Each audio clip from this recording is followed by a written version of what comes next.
कल एक उपासक, बहुत अच्छे उपासक हैं, कहीं बाहर से आते हैं, हम परिचय तो पूछते नहीं, पर उनकी दृष्टि से लग रहा था कि अंतर्मुख डूबे हुए हैं। तो उन्होंने कहा कि मुझे बहुत सूक्ष्म प्रश्न था कि मुझे कभी कभी ऐसा लगता है सबसे ज्यादा मेरे ऊपर कृपा है तो इस बात का भी अभिमान, कभी कभी मुझे लगता है कि मैं बहुत दैन्य हूं, इस बात का अभिमान, कभी कभी मुझे लगता है कि मैं निरंतर भजन में डूबा रहता हूं, इस बात का अभिमान, क्या ये अभिमान?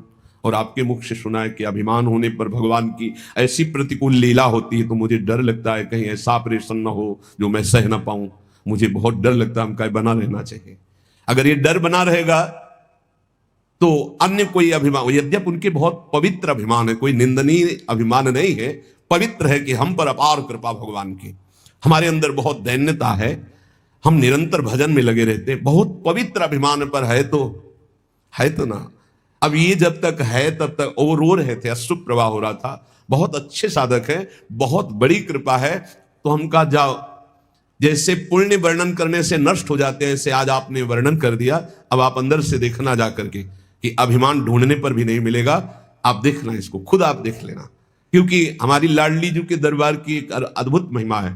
आप अपनी कवि प्रस्तुत कीजिए, बस वो सुन रहे हैं, वो मुस्कुराहट मात्र से खत्म कर देंगी। तिनकी संगति रहत जाति कुल मद सब नंसई, संत सेवक सदा भजत जे श्री हरिवंश। तो हमारे ऊपर है तो की कृपा बरस रही है, पर अपने में कोई अच्छापन दिखाई दे, कोई अपने में गुण दिखाई दे, कोई अपने में भजन पद्धति जोर की दिखाई दे, तो अभिमान ना कर लेना, नहीं तो ऑपरेशन बहुत बहुत विचित्र होता है ठाकुर का ऑपरेशन। फिर वो ऐसी अपमान की लीला करेंगे कि शायद है कि अगर बहुत समय से भजन में लगा है तो टिका रहेगा नहीं, अश्रद्धा हो जाएगी। बहुत खतरनाक यंत्र हैं ठाकुर के ऑपरेशन करने के, बहुत। इसलिए अभिमान का परिचय कि मुझे अभिमान हो गया है, जब दूसरों को देखकर अपने में श्रेष्ठता का भाव आवे तो जान लेना अभिमान हो गया है। जब दूसरों में दोष दर्शन होने लगे तो अपने में गुणाभिमान हुए बिना दोष दर्शन नहीं होता।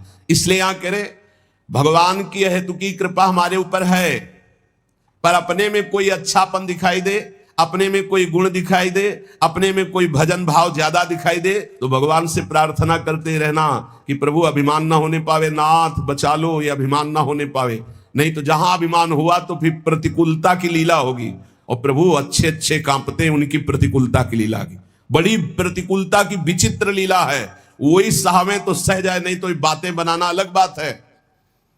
बातें बनाना, जब वो लीला विहारी लीला करते तो सबसे पहली बात होती कि बुद्धि से बात खत्म हो जाती कि परीक्षा ले रहे हैं, बिल्कुल सत्य घटना लगती है, और सत्य लगने के कारण फिर वो जो ऑपरेशन तो बेहोश होके ही होता है ना, तो भगवान भी बेहोश कर देते हैं, ये होश ही नहीं रहता कि मेरी परीक्षा हो रही, और वो सत्य घटना सी लगती है, फिर उसमें फंस जाता है। तो भगवान फिर ऐसी स्थिति में जब डालते तब वो देखता है आसपास कोई नहीं और मेरे में कोई दम नहीं, तो जहां पुकारा हे हरि, अब हमारा केवल यहां से निस्तार आपके द्वारा ही होगा। तो बोल रहे हाँ ठीक है, ये हमने रचना इसीलिए रची थी, कीन हो इसकबों अभिमाना, सुख हो वंचा कृपा निधाना। चलो फिर उठो, चलो भगवत मार्ग में दौड़ो आगे। तो अगर अभिमान आ जाएगा तो प्यारे फिर आपको एक बार लड़खड़ाना पड़ेगा, गिरना पड़ेगा। अपने में अच्छाई, भजनानंदी, त्याग या किसी भी तरह का गुण भाव दिखाई दे तो तत्काल भगवान से प्रार्थना करो, प्रभु देखो अभिमान आ रहा है, मुझे इससे बचा लो। सम्मान की चाह भगवत प्राप्ति में बहुत बाधक है, और ये बड़ी सूक्ष्मता से बड़े ऊंचे ऊंचे साधकों में भी रहती है। ये बहुत बहुत विचित्र बात है। सम्मान की चाह बड़े ऊंचे ऊंचे साधकों में रहती, बड़ी कृपा हो जाए तो इस सम्मान का भाव नष्ट हो जाए, नहीं तो ये बहुत सूक्ष्म रहता है। यही है सम्मान रूपी जहर का नशा चढ़ रहा है, जहर चढ़ रहा है, ये भगवत प्राप्ति में बहुत बाधक है। और जब भगवत प्राप्त हो जाता है, इस कोटि का सम्मान मिलता है, तो उसको सब भगवान की लीला, वो इस पर कोई भी महत्व नहीं होता। चाहे कोई गाली दे तो बुरा नहीं, और कोई प्रणाम नमस्कार करके प्रशंसा करे तो कोई भला नहीं, वो एक अलौकिक स्थिति होती है। भगवान के नाम पर अपने व्यक्तित्व की पूजा कराना, ये भगवत प्राप्ति से विमुख कर देने वाली बहुत बड़ी कमजोरी है। इसलिए इसको पहचानो अपने अंदर, चाहे गृहस्थ हो चाहे विरक्त हो। जब हम भक्ति करते हैं तो हम कुछ विशिष्ट हैं, अपने व्यक्तित्व की पूजा कराने की भावना अंदर बैठ जाती है, उसमें अहम पूजा करवाना चाहता। पूजा का मतलब आरती से ही नहीं है, मतलब सम्मान देना, आओ आओ आओ, विशेष अधिकार, विशेष सम्मान, विशेष ये कमजोरी बहुत जोर की होती है। ये कमजोरी भगवान की प्राप्ति नहीं होने देती है। वो इस कमजोरी को अपनी कमजोरी ना मानकर बड़ी ऊंचाई मानता है। हम आपसे प्रार्थना करते हैं, यदि कहीं भी सम्मान की प्रियता हो तो इसे भगवान के बल से हटा दो, नहीं तो ये विघ्नों का जाल फैला देगी। अपने लक्ष्य से ये आपको हटा देगी, अग्रसर होने में बाधा पहुंचा देगी। कठिनाइयां आ जाएंगी आपके मार्ग में जिससे आप नहीं हटा पाएंगे। इसलिए आपसे अनुरोध है कि यदि कहीं किसी के अंदर भजनानंदी सुनने का, अपने को बड़ा भगत है ऐसा सुनने का, मान सम्मान पाने का, तो इसका त्याग कर दो, बहुत जल्दी आनंद की प्राप्ति होगी। जब मनुष्य केवल संसार के अनुकूल भोग पदार्थों की प्राप्ति में भगवान की पूजा का फल मानता है तो बड़ी भारी चूक कर बैठता है। पहला सम्मान, अपनी पूजा करवाना, अहम की प्रतिष्ठा का निषेध। अब यहां कह रहे हैं कि जब कोई उपासक अपने जो चाहा वो हो गया, इसमें भगवान के भजन का, भगवान की पूजा का, भगवान की कृपा का फल देखता, मैं जो चाहता हूं हो जाता है, बोले भारी भूल हो रही है। ये भूल आपको भगवान से विमुख कर देगी। भगवान की कृपा सभी पर, सभी अवस्थाओं पर बरसती है, पर जो अपनी अनुकूलता का भोग करते हैं, जिनकी बुद्धि अनुकूलता में भगवान की कृपा को तौलती है, वो माया के मोह बंधन में, भोगों में फंस जाते हैं। भोगों में फंस करके फिर उनका भजन लुप्त होने लगता है, फिर भजन मार्ग गुप्त हो जाता है। भजन मार्ग कहां प्रकाशित होता है? यहां हृदय में। हृदय में भजन मार्ग प्रकाशित होता है, बाहर दौड़ना भजन मार्ग नहीं। हृदय में अंतर्मुख होकर के निरंतर अपने परमात्म चिंतन में लगे रहना। सबसे बड़ी गलती है भोगों की, मान की, अनुकूलता प्राप्त होने पर भगवान की कृपा मनाना। कभी मत मनाना, नहीं तो जहां प्रतिकूलता आई तो कोसने लगोगे प्रभु को। मनुष्य का भजन, भगवान नाम जप, शास्त्रों का स्वाध्याय, ठाकुर सेवा, इसका फल है भगवान में प्रीति हो जाना। इसका फल है दुख सुख लाभ हानि मान अपमान में समान स्थिति रहना। दुख सुख लाभ हानि मान अपमान में समान स्थिति रहना, यह भजन का फल है। पर जो उपासक मनमानी पूर्ण होने पर भगवान की पूजा भजन की सफलता मानता है, तो जहां भारी प्रतिकूलता हुई तहां उसकी सोच उल्टी होने लगती है। ऐसे हमें अतरे दिन सुनने को मिलता है एकांतिक में, तो ये लिखा है, जो सुनने को मिल रहा है वही लिखा है। इतने दिन जल चढ़ाया, इतने दिन पूजा की, हमारे अमुक परिवार के सदस्य को भगवान मार दिए। क्या चला जाता उनका अगर वो ऐसा ना करते तो? जो पहले कृपा भगवान की थी वो नहीं रही। वो क्षोभ कर बैठेगा, वो भगवान के मंगल विधान में अन्याय मान लेगा, यहां तक कि फिर उसके हृदय में ऐसी नास्तिकता आ जाएगी कि बिल्कुल सत्य ऐसा ही है। कितने लोगों के भाव बिगड़ जाते हैं ऐसे, जो उनको सही सत्संग नहीं मिला, जो सही भजन में नहीं लगे, उनको ये कह करके वो भगवान के मार्ग से भ्रष्ट हो जाते हैं। इसलिए हमारी कामनाओं की पूर्ति हो तो भगवत कृपा, ये मानना छोड़ दो। मनुष्य को सफलता मिलती है शुभ कर्म से, और असफलता मिलती है अशुभ कर्म पाप से, और भजन से बल मिलता है सफलता असफलता में समान रहना। ये बात समझो, भजन का फल क्या है? भजन का फल सफलता नहीं है, जो चाहे वो मिल गया ऐसा नहीं है। भजन का फल है सुख दुखे समय कृत्वा लाभा लाभौ जया जयो। जय और पराजय में, हानि और लाभ में, सुख और दुख में समान भाव रखना, यह भजन का फल है। सुख मिलना शुभ कर्म का फल है, दुख मिलना अशुभ कर्म का फल है, और सुख दुख में समान स्थिति रखना, यह भजन का फल है, यह भगवत कृपा का फल है। अपनी कर्म वृत्ति को अहंकार की प्रधानता देकर, मैंने ये कार्य किया, मैंने भोग लगाया, मैंने आरती की, मैंने भजन किया, मैं तीर्थ यात्रा में गया, मेरी कामना पूर्ण हो गई। अपनी बुद्धि, अपना बल, अपना भाव, अपना कला कौशल का घमंड अंदर रहता है। इसीलिए साधन करने पर, तीर्थ यात्रा करने पर, दान करने पर भी उसका जो फल है समता, वो नहीं आ पाती। वो ममता में ही फंसा रहता है। ये जैसे जैसे अहंकार बढ़ता जाता है, वैसे वैसे साधना में विघ्न उपस्थित होता है। सफलता हो गई तो मैंने विजय प्राप्त की।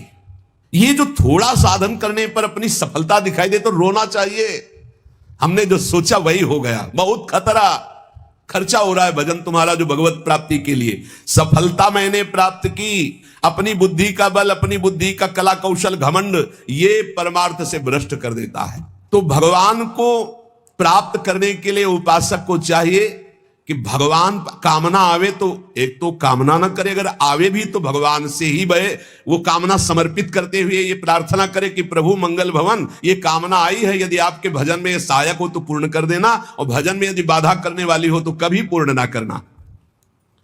जब भगवान, बहुत ध्यान से सुनना, किसी पर विशेष कृपा करते हैं तब सबसे पहले उसकी सुविधाओं का नाश कर देते हैं। विशिष्ट कृपा चाहिए, विशेष कृपा, कृपा तो है ही सब पे, दया भी है, विशिष्ट कृपा चाहिए। तो कह रहे जिस पर कृपा करते हैं तो सबसे पहले उसके सब व्यवस्थाओं का नाश कर देते हैं। बहुत कठिन कृपा है। यही भगवान ने युधिष्ठिर जी से कहा, जिस पर मैं कृपा करता हूं उसका सर्वनाश कर देता हूं। चाहिए सर्वनाश, जो अपने सर्वस्व को मिटा देता है। तो क्या है आपका, है क्या आपका? कुछ नहीं। मतलब आपके भ्रम का नाश का मतलब है सर्वनाश। आप समझ लीजिए, डरना नहीं। भगवान के भजन का मतलब विशिष्ट कृपा, विशिष्ट कृपा का मतलब है एकदम सर्वनाश कर दे। तो चक्रवर्ती सम्राट अम्बरीश जी थे महाभागवत, और दरिद्रता की हद थी सुदामा जी के यहां, तो सुदामा पूरी खड़ी कर दी। समझो जा, भगवान जिस पर कृपा करते हैं विशेष, क्यों? क्योंकि आपको सच्ची कहता हूं, ये पढ़े लिखे समझाने से समझ में नहीं आता। जब वो परिस्थिति पैदा करते तब समझ में आता है। जब परिस्थिति थी द्रौपदी की कि कोई भी सभा में नहीं खड़ा हुआ उसकी रक्षा करने के लिए, अपने में दम नहीं रह गई, तब पुकारा, हे श्री कृष्ण द्वारिकावासिन गोविंद। चीरावतार भगवान का वस्त्रावतार हो गया। गजेंद्र जब हार गया, सब छोड़कर चले गए, हजारों वर्ष लड़ता रहा, लगा कि अब, तब वो पुकारा हरि। ऐसे कुछ देहाभिमानी गजेंद्र ये है, मन, ये अहंकार, ये जब घेर करके, अब आप देखना, जिस पर विशिष्ट कृपा होती है उसका सब नाश कर देते हैं भगवान। कैसे? शरीर सब कुछ छोड़ करके भगवत मार्ग में चले तो शरीर तो स्वस्थ होना चाहिए। अब जो साधना थी, पद्मासन 6 घंटा 8 घंटा लगाकर भगवत चिंतन करना, भिक्षावृत्ति से जीना, अब किडनी फेल। जो ही सुना किडनी फेल, तो जहां थे वहां से निकाल दिए गए, एक पैसा पास नहीं। बलराम ब्रजवासी तो सुने आते हो तो जान रहे, एक पैसा पास नहीं। आदेश हुआ 15 दिन में खाली कर दो, कुछ परिचय हमारा नहीं। जब तो 15 दिन के, हमका 15 मिनट, हम तो भगवत आश्रित है। रोड में राधा वल्लभ जी के सामने झोला लेके बैठे, हाँ मालिक अब बताओ कहां। बस इतनी प्रार्थना कि अब काशी वापस न जाना पड़े प्रभु, क्योंकि धाम के बिना हम जी नहीं सकते। आप उस परिस्थिति को झांक भी नहीं सकते कि क्या स्थिति उस समय। अब साधन, ये तो केवल भगवत कृपा से बैठे, हम कोई थोड़ी बैठने लायक है। ये जो बैठकर सत्संग हो रहा है केवल कृपा से हो रहा है, किडनी बैठने लायक नहीं।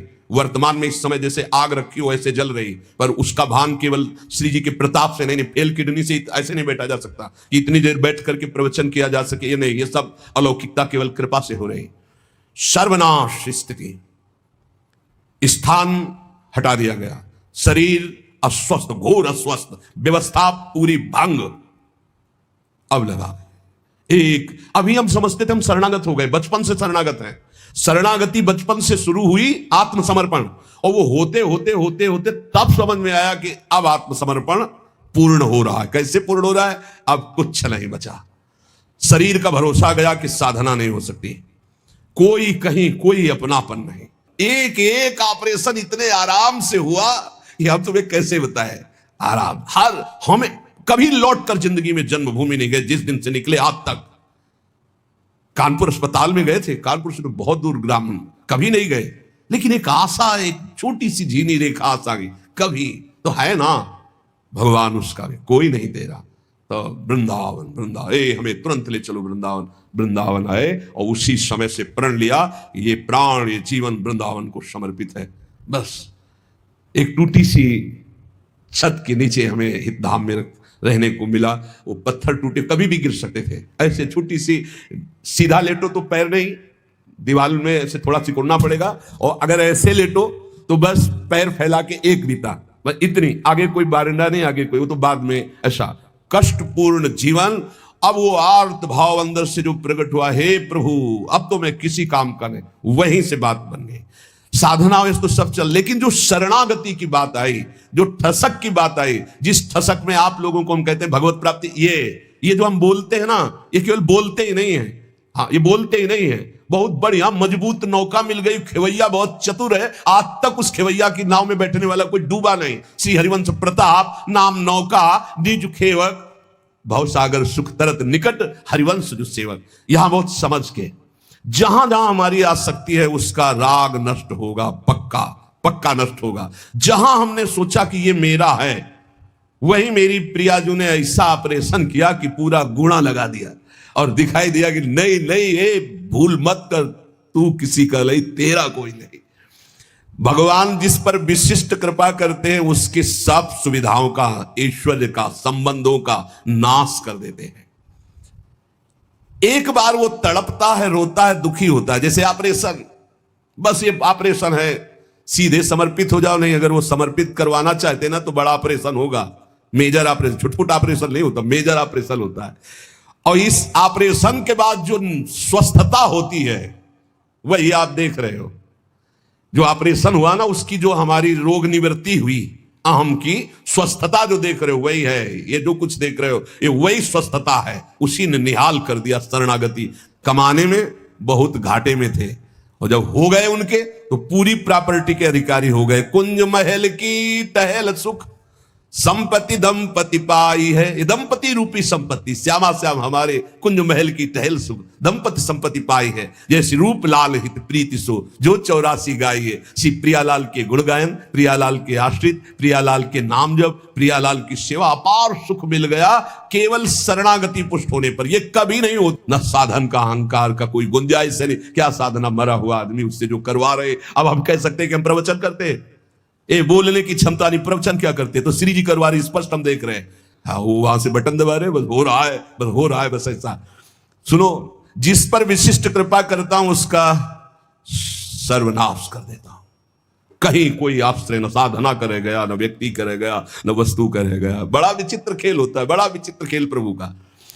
एक बार वो घबराएगा, दुखी होगा, बहुत परेशान होगा, पर ऑपरेशन किए बिना छोड़ा नहीं जाएगा। हाथ पैर बांध दिए जाते हैं, पड़ा लोग केवल। कहां जाओगे अब, कहां जाओगे भाई? नहीं कोई, कहां जाओगे अब, करोगे क्या करोगे? कोई रास्ता ही नहीं है। एक ऐसा प्रभु फांसते हैं, भगवान से प्रार्थना करो कि फांस लें आपको, छुट्टा ना रहे आप, बड़ी कृपा हो जाएगी। ऐसा फांस लेते कि उनके सिवा कोई है ही नहीं, करे तो क्या करे, कोई है ही नहीं, कोई मतलब कोई रास्ता नहीं। जाऊं तो जाऊं कहां, जाऊं तो जाऊं कहां, कोई रास्ता ही नहीं है। बड़े कृपालु है, बड़े कृपालु है। ऐसा सब माया मोह का पर्दा फास करके ऐसे। और सुनो, भगवान उसका अपमान करवाते हैं, भगवान उसका उपहास करवाते हैं। बहुत ध्यान से सुनना है, इसलिए कह रहा हूं कि प्रश्न होते हैं कि हमारा बहुत उपहास होता है, तिलक न लगाऊं क्या, कंठी न बांधूं क्या, चलेगा? क्योंकि लोग उपहास करते हैं। घर में ऐसा कहते हैं, सेवा न रखूं क्या? तो क्या समझते हो, भगवान के मार्ग में चलने के लिए जब एक संसार का पति वर्ण करती है तो ठसक से सुहाग भर के चलती है, वो किसी के उपहास को डरती है। तुम जगत के मालिक का सुहाग भरे हुए हो, ये तिलक, ये कंठी, तुम्हें शर्म आती है इस बात के लिए कि कोई तुम्हें भगत कहकर उपहास करेगा तो तुम कंठी तिलक उतार दोगे? कैसी निष्ठा है? भगवान अपमान करवाएंगे, भगवान उपहास करवाएंगे। क्यों? ये दवा है, दवा। इसके बिना ये भवरोग ठीक नहीं होगा। ये दवा मिलेगी, पहले से बता रहे, थोड़ी कड़वी दवा है, मिलेगी। और जिसको ना मिल रही हो तो अभी अस्पताल में भर्ती नहीं हुए हो, आप अपने को स्वस्थ मानते रहो, नाड़ी पकड़े जाएंगे, हर दोस्त सामने आ जाएंगे, फिर दवा शुरू होगी। क्योंकि एक कह रहे थे कि आप कहते हो भक्ति में बड़ी प्रतिकूलता आती, मेरे जीवन में तो कोई प्रतिकूलता नहीं, तो अभी वो भक्ति आई कहां है? ऐसा क्यों करते हैं? क्योंकि जहां जहां हमारा राग है उसका नाश होकर भगवत प्राप्ति के लिए जो जो हमें सद्गुण चाहिए वो श्री भगवान देते हैं। इसलिए कभी शिकायत मत करो। भगवान की जब कृपा होगी तब आपको लौकिक भोगों की तरफ बढ़ने में असफलता होगी। जो तुमको प्यार करते थे वो ठुकरा देंगे, जो तुम्हारा सहयोग करते थे वो बंद कर देंगे, जो तुम्हारा नमस्कार प्रणाम वो तुम्हारा तिरस्कार अपमान कर देंगे। तब तब आपका हृदय आसपास से टूट करके एकमात्र भगवान की तरफ जाए। अगर चिंतामणि ने धक्का देके ना निकलवाया होता तो बिल्व मंगल जी बिल्व मंगलाचार्य न बनते, पक्का। ये बड़े कृपालु भगवान है, बड़े कृपालु है। उनकी कृपा जब बाद में आपको समझ में आएगी तो आपको आनंद आ जाएगा। स्थिति एक बार ऐसी जीवन में जरूर आती है जब सर्व आश्रय टूट जाते हैं, केवल केवल प्रभु का आश्रय। भगवान और धर्म, इन पर चलने वालों को कसौटी देनी होती है, वो महान दुखों से मुक्त होने के लिए। असंभव को भी संभव करने वाले तुम्हारे स्वामी तुम्हारे सामने जो अपमान और दुख भेज रहे हैं, इसका रहस्य है, इसमें छुपा हुआ रहस्य। इसलिए कड़ुआ बोल रहा है तुम्हारे सामने, क्यों बोल रहा है? क्योंकि भगवान उससे बुलवा रहे हैं। तो क्यों सुनवा रहे हैं? क्योंकि तुम्हारे अंदर इस कड़वी दवा की जरूरत है। प्यारे, प्रार्थना मान लो, विरोध मत करना, गाली पलट कर मत देना, बहुत जल्दी आपका हृदय निर्मल हो जाएगा। किसी की संसार में शक्ति है कि तुम जिसके सेवक हो तुम्हें कोई गाली दे सके, तुम्हारी तरफ कोई आंख उठा सके। अगर वो आंख उठा रहा है तो मेरे स्वामी ने उसको बोला है कि जाओ इसे आंख दिखाओ, इसको गाली दो। क्यों? क्योंकि कोई है अंदर ऐसा जहरीला फोड़ा, उसका ऑपरेशन हो रहा है, दवा दे रहे भगवान। विश्वास कर लीजिए, भगवान की कृपा से तुम्हारे अंदर ऐसी स्थिति उत्पन्न होगी जो क्षम होगी, जो सारी सफलताओं को लांग कर परमानंद में डूब जाओगे। इसलिए उपासक केवल भगवान को देखे। जहां कोई अपमान हो रहा है, जहां कोई परिस्थिति, जहां कोई दुख है, जहां कोई तिरस्कार, जहां कोई भगा रहा है, उस समय देखे कि मेरे भगवान का विधान है, मेरे हरि का विधान है। जब तक प्रशंसा करने वालों के प्रति, आश्रय देने वालों के प्रति, अनुकूल भोग देने वालों के प्रति, बंधु बांधवों के प्रति, रिश्ते नातों के प्रति थोड़ा भी संबंध रहता है, तब तक भगवत शरणागति पूर्ण नहीं मानी जाती। पूर्ण भगवत शरणागति के लिए जगत का अपनत्व, बंधुत्व, रिश्ते, नातेदारी, अपनी क्षमता, अपनी महानता, इन सबको मिट्टी में मिलाना होता है। तब भव समुद्र से पार होकर वो परमानंद में डूबता है। लेकिन हम आपको ये सब डर लग रहा होगा आपको सुन के, तो मत डरना, क्योंकि हम प्रियाजू की शरण में हैं। समझ गए? हम पूरे चैप्टर को समझा करके और इसके बाद एक ऐसी टेबलेट देते हैं जिसमें आपको बिल्कुल दर्द नहीं होगा, क्योंकि हम प्रियाजू की शरण में हैं। भगवान जिस पर कृपा करते उन पर ऐसी करते, और हमारी प्रियाजू जिस पर कृपा करती हैं तो अवगुण करे समुद्र सम गणत न अपनो जानी, राई के सम भजन को मानत मेरु समान। और अगर महाराज, जब हम इसकी परीक्षा लेंगे तो श्री जी कहते फिर हम आपकी परीक्षा लेंगे, तो महाराज कह देते नहीं पास तो प्रियाजू कहती आओ हमारे पास। है? हमारी तो बाजी जीत गई भाई। नागरीदासी जन्म जीतायो बलिहारी बलिहारी, हमारी सब ही बात सुधारी, सुधार दी हमारी बात। श्री कुंज बिहारी ने श्री लाडली जी की शरणागति प्राप्त हो गई। यहां लाडली जी की शरणागति में परीक्षा नहीं होती। एक आपको अंदर की बात बता देते हैं, यहां इतनी अलबेली सरकार है, बस पास ही पास करती जाती है। परीक्षा ने कहूं न रिस कहूं, भूल हूं न हो सकी, रहत प्रसन्न सदा ये मुख हास्य। ये बस नाम चलाते रहना। श्री हरिवंश नाम सब सिद्ध सवै रसिक, बिलसे नौ निध्य भुगतें दे ही न जाचही, पोषण भरन न चिंत कराएं, श्री हरिवंश विभो बिलसाएं, श्री वृंदावन की माधुरी। मेरी महारानी जो जिनके अधीन श्री हरि है, उनका स्वभाव है वो न परीक्षा लेती हैं और न वो रोष करती। कहीं आपको प्रमाण नहीं मिलेगा। परीक्षा नहीं लेती, रोष नहीं करती और भूखा नहीं रहने देती, और कभी भी किसी भी परिस्थिति में घबराहट नहीं आने देती। वो एक अलौकिक आनंद, एक अलौकिक समर्पण, एक अलौकिक, हमारा समर्पण क्या, उनका समर्पण, वो कितना समर्पित है। इसीलिए हम कहते हैं कि हमारी तो जीवन की बाजी जीत गई। नहीं, महाराज ऐसी ऐसी जिस पर मैं प्रसन्न होता हूं उसका सर्व, ये समझना बहुत कठिन है भाई, बहुत कठिन है। और महारानी जो हर समय प्रसन्न ही रहती, जिस पर मैं प्रसन्न होता हूं, जिस पर मैं कृपा दृष्टि करता हूं, और हमारी श्री जी कृपालुता, दयालुता, करुणा की समुद्र है। कभी भी कैसो पापी क्यों न हो, हरिवंश नाम जो ले, अलक लड़ेती रीझ के महल खवासी दे। ए भाई, इसीलिए राधा राधा राधा राधा राधा, ये पिता है, ये कभी भी चपत लगा सकते हैं, लेकिन अगर माता के आंचल में छुप गए तो वो ऐसे करके फिर ऐसे जब देखती है तो पिताजी भी मुस्कुरा के वापस हो जाते हैं। ये होता है ना, अनंत माताओं का वात्सल्य हमारी प्रियाजू में है। लालजू कहते बहुत ही उद्दंड है, गीता में समझाया, भागवत में समझाया, समझता ही नहीं है, संत गुरु वाक्यों से समझाया फिर भी नहीं समझ रहा, अब इसको दंड देना पड़ेगा। तो श्री जी कहती है अच्छा ये राधा राधा कहता मेरी शरण में फिर भी अनुलिख्या अनंतानुपि तदपराधान मदपति, रजिस्टर फाड़ दो इसका, रजिस्टर फाड़ दो इसका, रजिस्टर नहीं रहना चाहिए, क्योंकि ये श्री जी का शरणागत। विश्वास कर लो हमारी बात पे, हम किसी ठसक पे बोल रहे हैं, किसी कर्तव्य भाव में नहीं, ठसक पे बोल रहे हैं। महारानी जी की शरण में जो है लाल जो महाराज निहाल कर देते हैं, अपने शरणागतों से भी बढ़कर निहाल। इसीलिए न देवैर न ब्रह्माद्यैर न खलु हरि भक्तैर न सुहृदा दिवीर यद्वै राधा मधुपति रहस्यम सुविदितम। ये वृंदावन की महारानी जी की अद्भुत महिमा, हम सब उनकी शरण में है। और ये दो नहीं है, एक ही है, पर ये दो रूप धारण किए हुए, एक रसदात्री और एक रस धारण। लालजू महाराज रसपान करने वाले, रस धारण करने वाले, और रसदात्री श्री प्रियाजू, एक ही तत्व दो रूप। तो महान करुणा समुद्र श्री लाडली जो महाराज है। किसी ने कहा कि राधा राधा तो ब्रज में सफल हो सकता है, बाहर इतनी आधुनिकता है कि राधा नाम में प्रीति होना संभव है।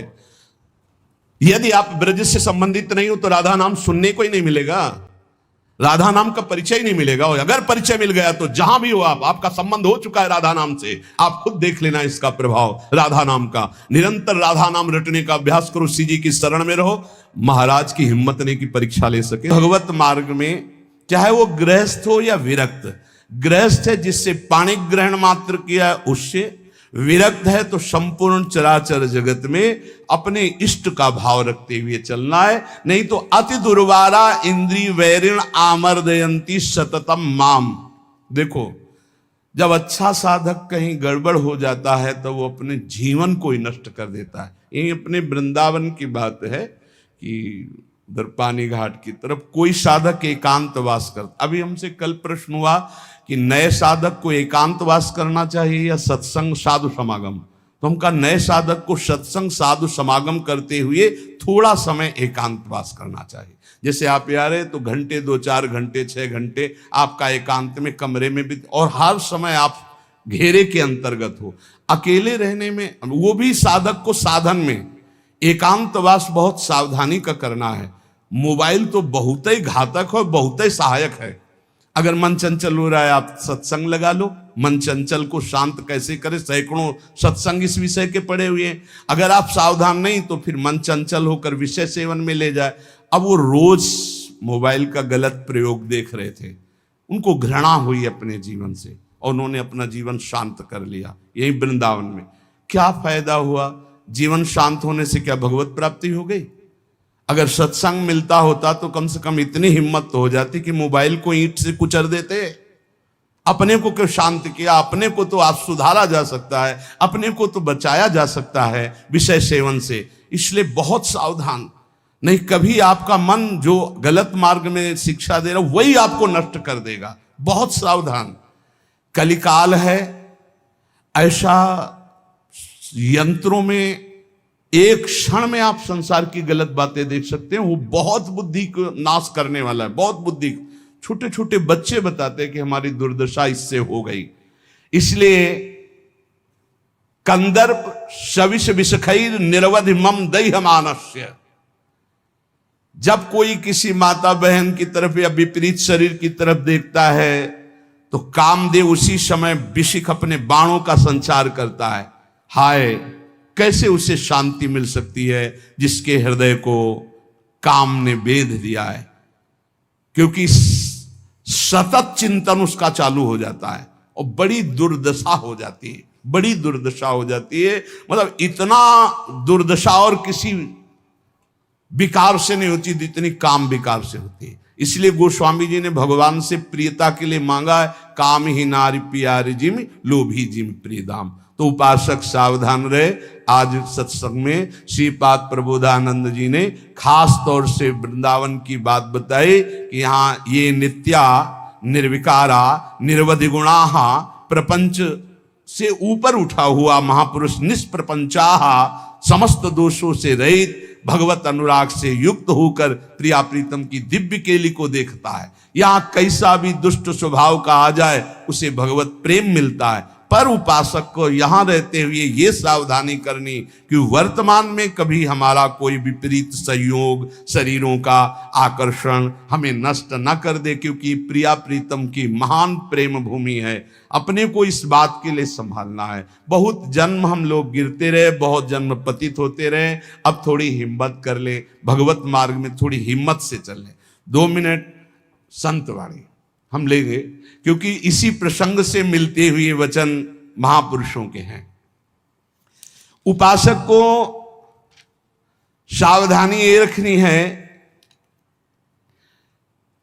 कि जब तक तुम्हारे शरीर में बुढ़ापा नहीं आता, कोई असाध्य रोग नहीं हो जाता, तुम्हारी इंद्रियां बलवान हैं, तब तक तुम अपनी इंद्रियों को गलत आचरणों में मत उतारो और अपने कल्याण के लिए उपाय कर लो। नहीं बुढ़ापे में या असाध्य रोग में या इंद्रियां जब निर्बल हो जाएंगी तब तुम कुछ नहीं कर पाओगे।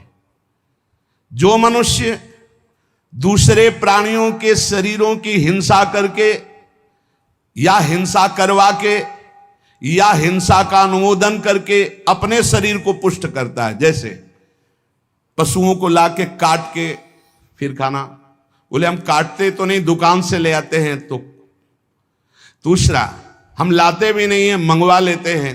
तीनों को बराबर नरक मिलेगा। कर्ता प्रेरक अनुमोदन, प्राणियों की हिंसा करना, हिंसा करवाना, हिंसा का अनुमोदन करना, ये स्वभाव भगवत मार्ग से बिल्कुल विपरीत ले जाएगा। संतों की बातें, भगवत भक्तों की बातें, शास्त्र की बातें जहर जैसी लगेंगी ऐसे लोगों को, और अगर सुन लिया श्रद्धा से तो सुधार भी हो सकता है।